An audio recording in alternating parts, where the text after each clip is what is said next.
নবীর কয়েকটা সম্মানের কথা বলি। আমার নবী কি নবী? মুসা নবী কি নবী?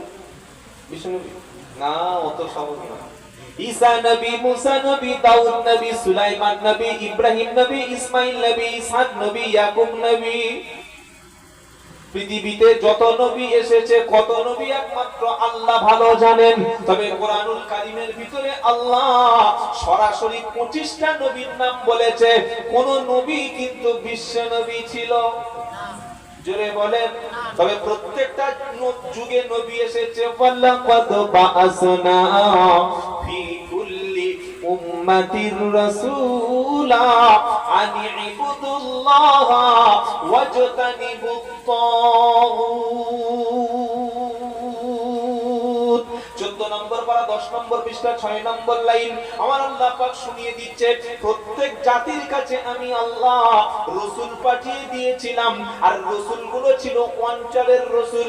এই রাসূল এই এলাকার জন্য, এই রাসূল শুধু বাঁকুড়া জেলার জন্য, অমুক রাসূলটা হুগলি জেলার জন্য, অমুক রাসূলটা বাংলাদেশের জন্য, অমুক নবীটা শ্রীলঙ্কার জন্য, অমুক নবীটা মিশরের নবী, অমুক নবীটা মদিনার নবী, অমুক নবীটা ইরাকের নবী।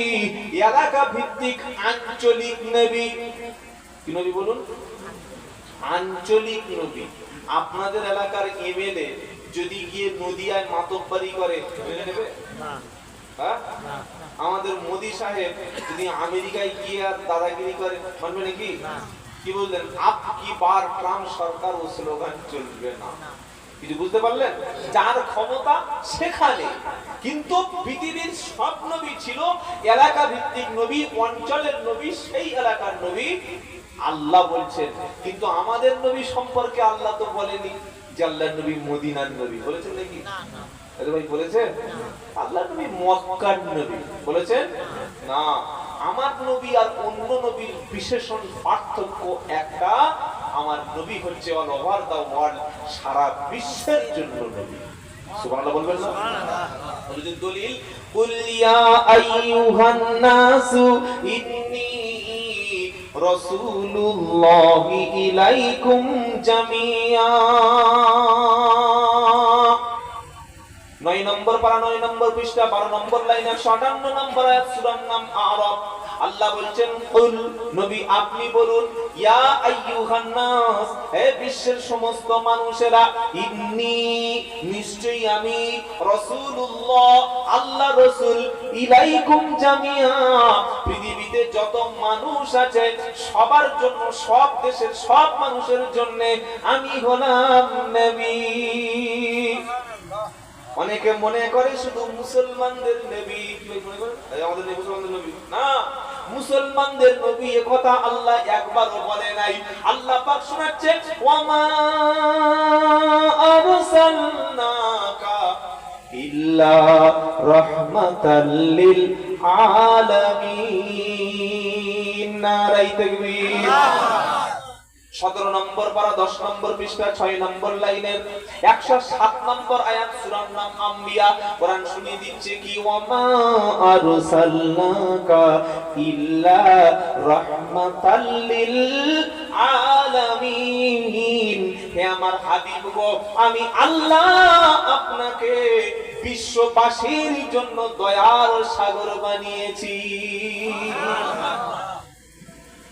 কেউ যদি আমি বক্তব্যের পরে মুসাফা আমরা করি না, আজকে এক ফেলানো হুজুর দোয়া করবেন, কি ভাই করি না। এবার আমি বক্তব্য দিয়ে নেমে চলে যাচ্ছি, ওই গেটের কাছে গেছি, একজন সালাম দেয় নাই, সালাম না দিয়ে এসে এই মানে এই বাম দিকে এক থাপ্পড় মেরেছে, আমার মেরেছে, এত জোরে থাপ্পড় মেরেছে চশমাটা ছিটকে 2 ফুট দূরে পড়ে গেছে, আর আমি বেহুশ হয়ে পড়ে গেছি। আচ্ছা, এরকম যদি আজকের হয়, কেউ বক্তব্য শুনে খুশি হলো না, তার গায়ে লেগে গেল, একটা থাপ্পড় মারলো, এবার আমি যখন হুঁশ হবে উঠে আগে ওর জন্য বলবো, আল্লাহ গো ওর হাতে লাগেনি তো, বলবো নাকি? বলছেন আপনি? অন্য কোনো বক্তা হলো আমি না বলতে পারি, অন্য বক্তা তো এসে বলবে চপড় খেয়ে। আরে বলছেন না কেন? সঙ্গে সঙ্গে হাতা ঘুরিয়ে তারা বক্তার অপমান, তার আগে কমিটিও ধরে দেবে। কি ভাই দেবে? কি দেবে? এই পৃথিবীর শ্রেষ্ঠ মানুষ, শ্রেষ্ঠ মহামানব, আল্লাহর পরের মর্যাদা বিশ্ব নবীর, আল্লাহর পরে কারো সম্মান নাই নবীর আগে, আল্লাহর পরের মর্যাদা হচ্ছে আমাদের হাবিব মুহাম্মদ সাল্লাল্লাহু আলাইহি ওয়াসাল্লাম। সেই নবীর গায়ে হাত তুলেছে। আপনি চারটিখানি ব্যাপার পেয়েছেন। মনে রাখবেন, হকের পথে থাকলে, সত্যের পথে থাকলে, ন্যায়ের পথে থাকলে, ইসলামের উপরে থাকলে জেল খাটতে হবে, জুলুম হবে, শহীদ হবে, মরবে, মারবে, তবেই আল্লাহকে রাজি খুশি পাওয়া যাবে। শুধু হালুয়া রুটি খেয়ে গিয়ে আর রাসূলের নাম শুনে চোখে আঙ্গুল দিয়ে চুমা খেলে জান্নাত পাওয়া যাবে না। বললে হুজুর নমুনা, আল্লাহর নবী মক্কায় তিনি রহমাতাল লিল আলামিন কেন বলেছি একবার শুনুন। বিশ্ব নবী সবার জন্য রহমত, সবার জন্য দয়া। মক্কায় বিশ্ব নবী মুহাম্মদ মুস্তাফা সাল্লাল্লাহু আলাইহি ওয়াসাল্লাম 13 বছর মক্কায় ছিলেন নবী হওয়ার পরে। কত বছর? 13 বছর। একটাও লোক তার কথা শুনছে না, বরং উল্টো পাল্টা বলছে। মক্কার জমিন দেখলেন, এখানে মানুষ আমার কথা মানবে না। মক্কা থেকে 60 মাইল দূরে তায়েফ শহর। বিশ্ব নবী তখন তো আর বাইক ছিল না বা চার চাকা ছিল না, নবী গাড়িতে চলে যাবে, কি ভাই ছিল নাকি? পায়ে হেঁটে তায়েফে চলে গেল। গিয়ে বললেন, ইয়া আইয়ুহান নাস কুলু লা ইলাহা ইল্লাল্লাহু তুফলিহুন। হে মানুষেরা, তোমরা লা ইলাহা ইল্লাল্লাহ বলো, সফল হবে, আল্লাহ গুনাহকে ক্ষমা করে জান্নাত দিয়ে দেবে। বলুন সুবহানাল্লাহ। তায়েফের মানুষরা বলল, নাউজুবিল্লাহ নাউজুবিল্লাহ। আর কারণ মানে আল্লাহ পাই নাই, তোমার মতো একটা ওই ইয়েতিম মুহাম্মদ সাল্লাল্লাহু আলাইহি ওয়াসাল্লামকে নবী করে পাঠিয়েছে, তোমার না আছে পয়সা, না আছে কিছু, তুমি নবী? কি ঠাট্টা বিদ্রুপ না নবীকে করা হলো। আরেকটা নেতার কাছে গেল, গিয়ে বলল, আল্লাহকে মেনে নাও, ইসলাম গ্রহণ করো, কলেমা পড়ো। সে বলল, কি তোমার কোনো রাজনৈতিক ক্ষমতা নাই, তোমার কাছে ফেরেশতা নাই, তোমার কাছে শক্তি নাই, টাকা নাই, অর্থ নাই, জমি নাই, কোনো আল্লাহর ভান্ডার নাই, কিচ্ছু নাই, টাকা সম্পদের চাবি নাই, তুমি নবী? বললে হয়ে গেল। আর আল্লাহ পাঠাবে তো পাঠাবে, তোমার মতো একটা আরবের ইতিমকে নবী করে পাঠিয়েছে।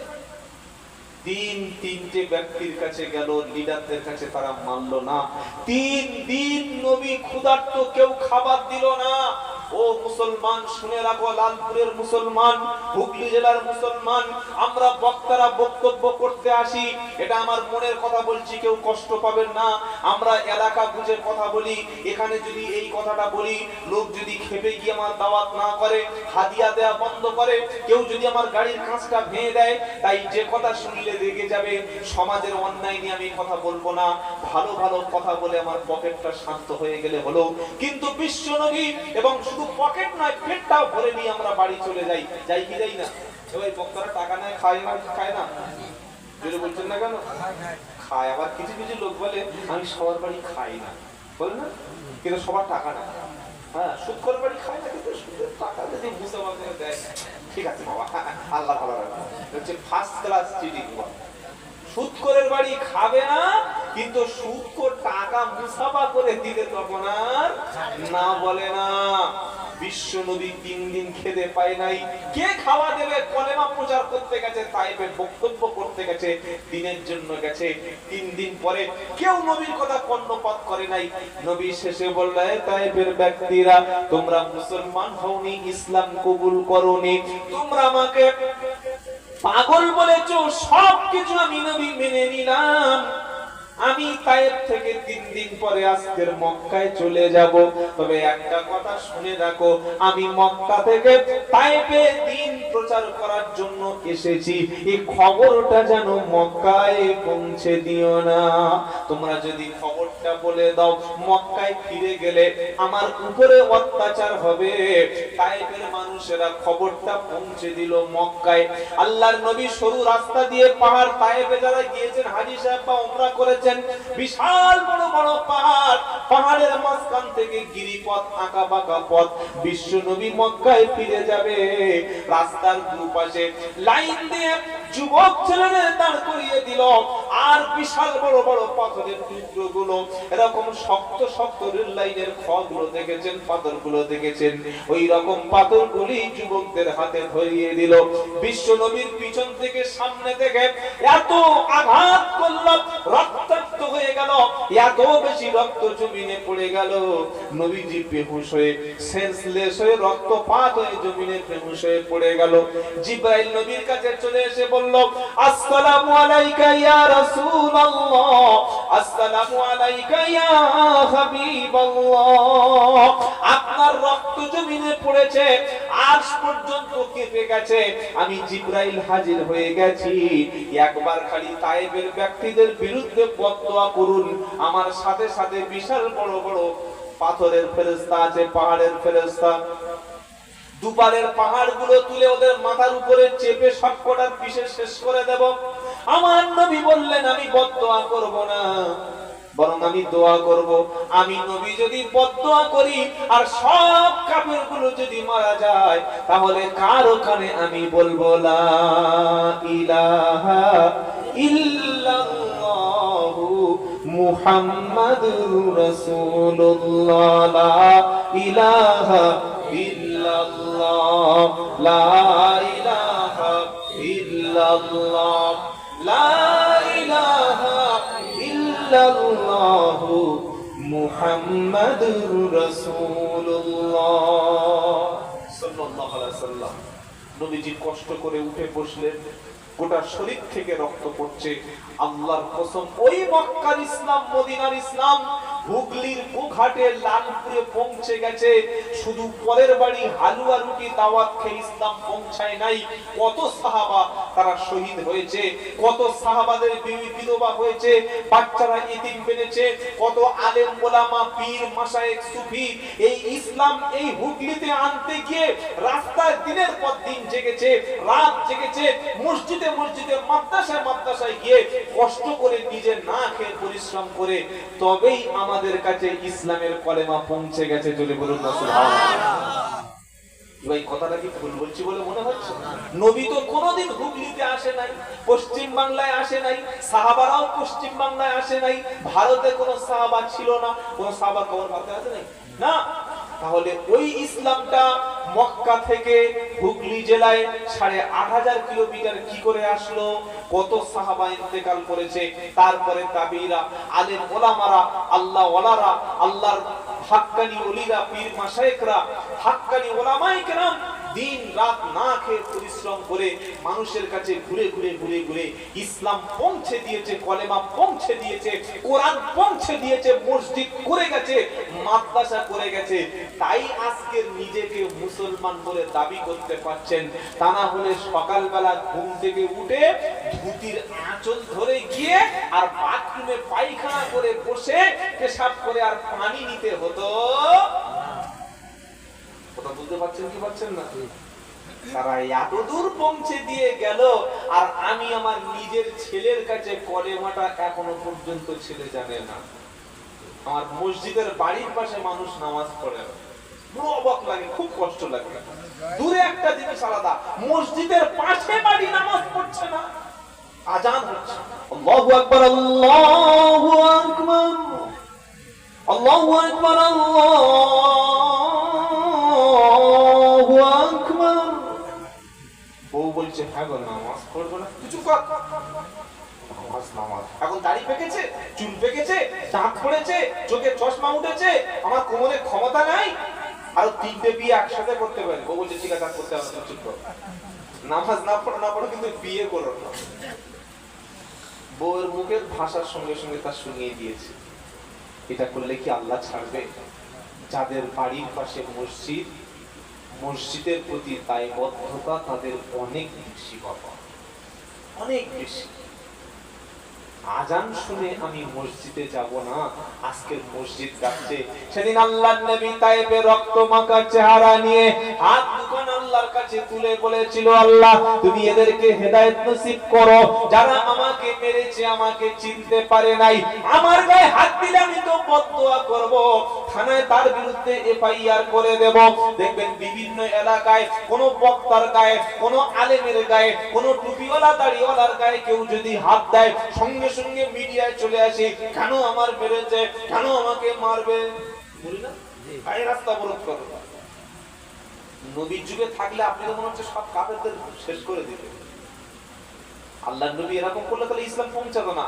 নবী দোয়া করছেন, ওগো আল্লাহ, তায়েফের মানুষ আমি যে নবী তারা চেনে না, চিনলে আমার গায়ে হাত দিত না, আল্লাহ তাদের মারবেন না, তাদের হেদায়েত করো।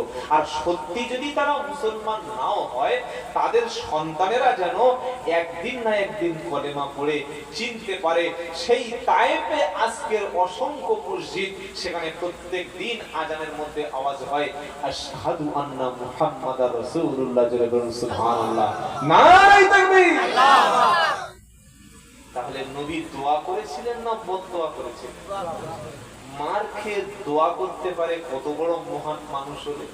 আল্লাহ পাক শোনাচ্ছে কি, ফাবিমা রাহমাতিন মিনাল্লাহি লিনতালাহুম ওয়ালাউ কুনতা ফাযযান ওয়ালিদাল কলবি লানফাদ্দু মিন হাওলিক ফাফু আনহুম ওয়াস্তাগফির লাহুম। সূরার নাম আল ইমরান, 4 নম্বর পারা, 10 নম্বর পৃষ্ঠা, 1 নম্বর লাইনের 159 নম্বর আয়াত, প্রথম লাইনে আমার আল্লাহ শুনে দিচ্ছে, ফাবিমা রাহমাতিন মিনাল্লাহি লিনতালাহুম, হে আমার নবী, আপনার উপরে আল্লাহর অসংখ্য দয়া, তার মধ্যে একটা শ্রেষ্ঠ দয়া হলো এই, আল্লাহ তাআলা আপনার দিলটাকে নরম বানিয়ে দিয়েছে। এত নরম, এত মায়া, এত মহব্বত, কাউকে তিনি জীবনে প্রতিশোধ দিতেন না। সুবহানাল্লাহ বলবেন না? জীবনে কোন ব্যক্তিকে থাপ্পড় মারেন নাই আমাদের নবী, নিজের বিবিদের গায়ে কখনো হাত তোলে নাই, চাকরদের সঙ্গে দুর্ব্যবহার করে নাই, রাখাল কাজের ব্যক্তির সঙ্গে কোনোদিন খারাপ ব্যবহার করে নাই, কোনোদিন চোখ বড় করে কাউকে কথা বলে নাই, কাউকে ঠাট্টা বিদ্রুপ করে নাই, কাউকে নিয়ে হাসি ঠাট্টা করেনি, কোনো মানুষকে তিরস্কার করেনি, বরং নবী সাল্লাল্লাহু আলাইহি ওয়াসাল্লাম যে আসতেন মুচকি হেসে ভালো ব্যবহার দিয়ে তাকে নরম ভাবে পাঠিয়ে দিতেন। সুবহানাল্লাহ। কবি কি বলছেন, সুন্দরতম আখলাক ছিল দয়ার নবীজি, দিনের প্রতি ছিলেন তিনি কত বড় বীর। নারায়ে তাকবীর। সুন্দরতম আখলাক ছিল দয়ার নবীজি, দিনের প্রতি ছিলেন তিনি অতি বড় বীর। সবাইকে তিনি করিতেন ক্ষমা, সবাইকে তিনি করিতেন ক্ষমা, করুক যতই বড় ভুল। জোরে হবে না? নারায়ে তাকবীর। সবাইকে তিনি করিতেন ক্ষমা, সবাইকে তিনি করিতেন ক্ষমা, করুক যতই বড় ভুল। নামটি তাহার মুহাম্মদ, তিনি বিশ্ব রাসূল। সবাইকে তিনি করিতেন ক্ষমা, করুক যতই বড় ভুল। নামটি তাহার মুহাম্মদ, তিনি বিশ্ব রাসূল। নারায়ে তাকবীর। আল্লাহ কি বলছেন, ফাবিমা রাহমাতিন মিনাল্লাহি লিনতালাহুম, হে নবী, আপনার আল্লাহ, আপনার রবের পক্ষ থেকে আপনার উপরে দয়া হলো এটা যে আল্লাহ তাআলা আপনার দিলটাকে নরম বানিয়ে দিয়েছে। ওয়ালাউ কুনতা, যদি তুমি এমনটি হতে, ফাজ্জান ওয়ালিজান কলবি লানফাদ্দু মিন হাওলিক। গল্প করছি নাকি আল্লাহ কথা শোনাচ্ছি? আল্লাহ বলছেন, নবী, যদি তুমি নরম না হয়ে বদমেজাজি হতে, কিংবা যদি তোমার রাগী হতে, কর্কশ ভাষা হতে। কিছু মানুষ আছে দেখবেন ভাষা খারাপ, মসজিদে আসরের নামাজ হচ্ছে, 10টা মুসাল্লি নামাজ পড়ছে, সেলিম মিয়া ওর ছোট্ট নাতি 8 বছর বয়স, নাতিটা বলছে দাদু নামাজ পড়তে যাব, বলে না বাবা যাস না, এমন কান্না ধরেছে মসজিদে না গেলে আমি থামবো না। তখন ওই বাচ্চার মা টুপি একটা পরিয়ে দিয়ে, লুঙ্গি পাঞ্জাবি পরিয়ে দিয়ে দাদুর সঙ্গে মসজিদে পাঠিয়ে দিয়েছে। বড় ব্যক্তিরা দাঁড়িয়েছে সামনে, আর পিছনের বাচ্চাটা ওই সেলিমের নাতি দাঁড়িয়েছে পিছনে। বাচ্চা মানুষ 2 রাকাত নামাজ পড়তে পড়তে সবাই যখন সেজদায় গেছে, ও একবার কাতারের সামনে থেকে, লাইনের সামনে থেকে হেঁটে এসে জোরে খিলখিল করে হেসে উঠেছে। সালাম ফিরিয়ে 8-10টা বয়স্ক লোক বলছে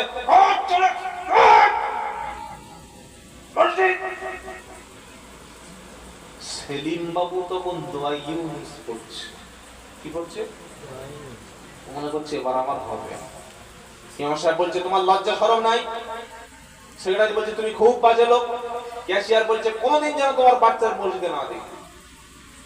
বাচ্চাটার দিকে লাইনের শেষে একটা বুড়ো লোক বসছিল, কাতারের শেষে, এরকম পাওয়ারের চশমা, এরকম 2.5 ফুট বাঁশের লাঠি, মারবো তো রাখছে না, এমন জোরে বাচ্চাটা তেলে গেছে, সে লুঙ্গি খুলে রেখে বাচ্চাটা কি বলছে, মা মসজিদে কোন জ্যান্ত আজরাইল লেগে এসেছি, মেরেই দিচ্ছিল। তা বলছে লুঙ্গি কই, বলে লুঙ্গি আজরাইল খুলে দিচ্ছে। এটা হাসির কথা হয়তো বলছি, অধিকাংশ মসজিদে বাচ্চাদের সঙ্গে এই ব্যবহার করে। বাচ্চা যদি মসজিদে গিয়ে তাড়া খায়, ও যদি ফ্রি ফায়ার খেলে, ও যদি গান শোনে, ও যদি সিনেমায় যায়, ও যদি পরের মেয়ে নিয়ে হোটেলে যায়, ও যদি অনলাইনে গেম খেলে, ও যদি খারাপ কাজ করে, ও তো মসজিদ থেকে বার করে আমরা দিয়েছি। কি ভাই দিয়েছি না? এই আদর্শ যেন আমাদের না হয়। এবার নবীর একটা জীবনী শোনেন। আল্লাহর নবী তখন সেজদায় চলে গেছে, সুবহানাল্লাহ। আর নবী হচ্ছেন ইমাম। নবী কি? ইমাম। ইমাম হুসাইন রাদিয়াল্লাহু আনহু ছুটে ছুটে এসে বিশ্ব নবীর কানের উপরে চেপে বসেছে, ঘোড়ার মতো চেপে বসেছে, সুবহানাল্লাহ। এত ভালোবাসতেন নবী বাচ্চাদের। আর হাসান হুসাইনকে তো নবী সব সময় আদর করতেন। কিছু কিছু মুসলমান আছে বাচ্চাদের দেখলেই এরকম বড় চুম্বা করে, পিছন থেকে কি ভয় দেখাচ্ছে না বাচ্চাদের? হ্যাঁ, এমন করছে বাচ্চাদের সামনে না আসে। নবী তখন সেজদায়। কোন নবী সেজদায়? যে নবী আল্লাহর পরের মর্যাদা, যে নবী হলেন ইমাম, যে নবীকে স্বয়ং আল্লাহ মিরাজে আল্লাহর কাছে ডেকেছে, ওই নবী ইমাম। আর ইমাম সাহেবের পিছনে কাঁধের উপরে নবীর নাতি ইমাম হুসাইন নবীর কাঁধে বসে ঘোড়ার মতো ঝুলছে। আমাদের ইমাম সাহেবের ঘাড়ে যদি ইমামের বাচ্চা ওঠে চাকরি থাকবে? জোরে বলেন না। ইমাম হুসাইন নামছে না, আর নবীও সেজদা থেকে উঠছে না। অনেকক্ষণ দেরি হলো। ইমাম হুসাইন যখন নেমে গেল, বিশ্ব নবী নামাজটা কমপ্লিট করে দিল। সাহাবারা ছিলেন ভদ্র, নবীর সামনে আমাদের মতো কখনো বেয়াদবি করতো না। তারা বলতে পারতেন নবী দেরি করছিলে কেন, সেজদা থেকে উঠুনি কেন, কি এখন বলতে না? ইমাম সাহেবের বলছে, ইমাম সাহেব ঘরে গিয়েছো, শুক্রবার নামাজ পড়ে ঘরে গিয়েছো, শনিবার জোরে আসার কথা, রবিবার কোথায় ছিলে, ওর কাছে কদিন থাকো, এই ভাষায় ইমাম সাহেব বলছে। এই ভাষায় ইমাম সাহেব বলছে। আচ্ছা ইমাম সাহেব বলা যায় তো? হ্যাঁ বলছেন না কেন? কি করো বাড়িতে ওর কাছে করা থাকতে হয়? ছি ছি ছি ছি ছি, তওবা তওবা তওবা, আস্তাগফিরুল্লাহ, নাউযুবিল্লাহ। একটা আলেমকে মসজিদের সামনেই ভাষা ব্যবহার করছে কে? ফাসিক মুসল্লি, দাড়ি চাচা মুসল্লি, সুদখোর মুসল্লি, ঘুষখোর মুসল্লি, জুমার নামাজ পড়ে না সেই মুসল্লি। কোন মুসল্লি? যে জুমায় জুমায় 7 দিন মুসলমান হয়েছে। আগে বেঈমানি করে লোকের টাকা উপার্জন করতো, এখন প্রচুর টাকার মালিক, সবাই মিলে ধরে মসজিদের ক্যাশিয়ারের পদ দিয়েছে। ওই যে ঘরে কি করবো, বউয়ের সাথে খুলে বলতে হবে। আল্লাহ প্রত্যেকটা মসজিদের সঙ্গে যেন ইমামের একটা আলাদা রূপ, আলাদা কোয়ার্টার থাকে। আমি আর আপনি 30 দিন ইমাম বিবিকে নিয়ে আনন্দে রাত কাটাই, ফজরের নামাজ পড়তে পারি না। ইমাম সপ্তাহে একদিন বাড়ি গেলে, হুজুর রাতে দেরি করো না, চলে এসো, এটা বলি কি বলি না? আল্লাহ কসম, আলেম হলো নবীর ওয়ারিস। বলুন সুবহানাল্লাহ। আলেমকে সম্মান করবেন, সমাজে মর্যাদা পাবেন। তবে আলেমকে দেখে শুনে যাকে তাকে আলেম বানাবেন না। ভালো আলেম যে দুনিয়ার প্রতি লোভী না, যিনি হক কথাটা বলেন, সত্য বলেন, ন্যায়ের উপরে আছেন, নবীর সুন্নাতের উপরে আছেন, আল্লাহর উপরে আছেন, আল্লাহ রাসূলের তরিকা অনুযায়ী চলে, সুদখোরের বাড়ি হাত ধরে রব্বানা যালামনা, আল্লাহ জান্নাতে পাঠাও, ফেরেশতা বলছে পাঠাম, রেডি চলে আয়। সুদখোর মরে গেছে, মিলাদ হচ্ছে সুদখোর বাড়ি, কি ভাই হবে কি হবে না? আরে বলছেন না কেন? রব্বানা যালামনা, আল্লাহ কালু চাচার জান্নাত দাও, কালু চাচা নামাজ পড়তো না, প্রতিদিন মাল খেত। আরে তো যে মিলাদ দেখেছো, আড়াইশো টাকার মিলাদ খেলেছো।